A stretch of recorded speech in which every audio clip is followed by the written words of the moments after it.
Ан-Ниса сүресі 60-74 аяттар. Саған сүрілген Құранға және сенен бұрын сүрілген кітаптарға сендік деп бөскіндерді көрмеп пе едің? Солай деген адамдардың өзі пұттардан белгі іздейді. Оларға тура жолдан тайдырып, мүлде адастырғысы келетін шайтанға сенбеуге бұйырылған еді.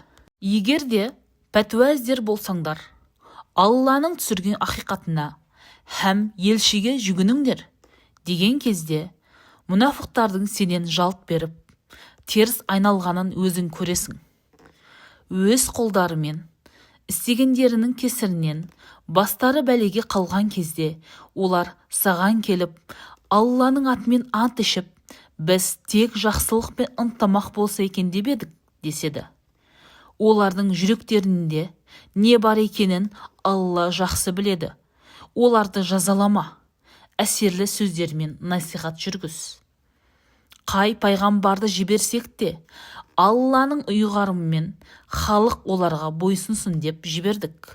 Өздеріне өздері жасаған залалдарының кесірінен бастарына тауқымет түскен кезде, саған келіп Алладан кешірім тілесе, әрі жаны ашыған елші де олар үшін жаратқаннан жарылқау сұраса, Алланың тәубені қабылдаушы, кешірімді де мейірбан екенін ол пенделер білер еді. Жоқ, сенің Тәңіріңмен ант етейін. Араларыңдағы пікірталасқа сені төреші етіп қабылдамайынша және де сенің үкіміңе қарсы айтатын уәжі қалмай, мойындап бағынбайынша олар толық иман келтірмейді.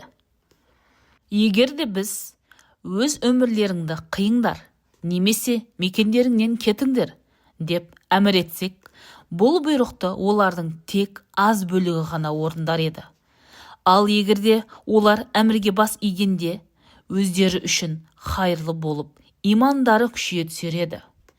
Өз тарапымыздан оларды үлкен сыйға бөлер едік, және оларды тура жолға бастар едік. Кімде-кім Аллаға және пайғамбарға бойсұнар болса, Алланың нығметіне кенелген пайғамбарлар, шыншылдар, шейіттермен және салих пенделермен бірге болады. Қандай жақсы серік достар десейші. Міне, бұл дегенің Алланың мейірімі, оның білгеніңнің өзі жеткілікті. Иман келтірген жандар, сақтықты ұмытпаңдар, майданда қатарласа жүріңдер, немесе тас түйін болып шайқасқа бірге түсіңдер. Араларыңнан кейіндеп қалатындар да табылады. Сол сапарда жүріп сендер бір қасіретке ұшырап қалсаңдар, Алланың өзі бізді олармен бірге жүріп өлгеннен сақтап нығметке бөледі деп айтады олар. Ал егерде Алла нәсіп етіп, сол сапарда сәттілік бола қалса, араларында достық байланыс болғандай, әттеген-ай, олармен бірге болғанымда үлкен олжаға ие болар едім дейді. Сондықтан да қызығы өткінші фәни жалғанды, бақилық мәңгілікке айырбастайтын жандар ғана Алла жолында майданға шығады. Алла жолындағы шайқаста шейіт болғандарды да, сол майданда жеңіске жеткендерді де біз ұлық дәрежеге, сый-сияпатқа қарық қыламыз.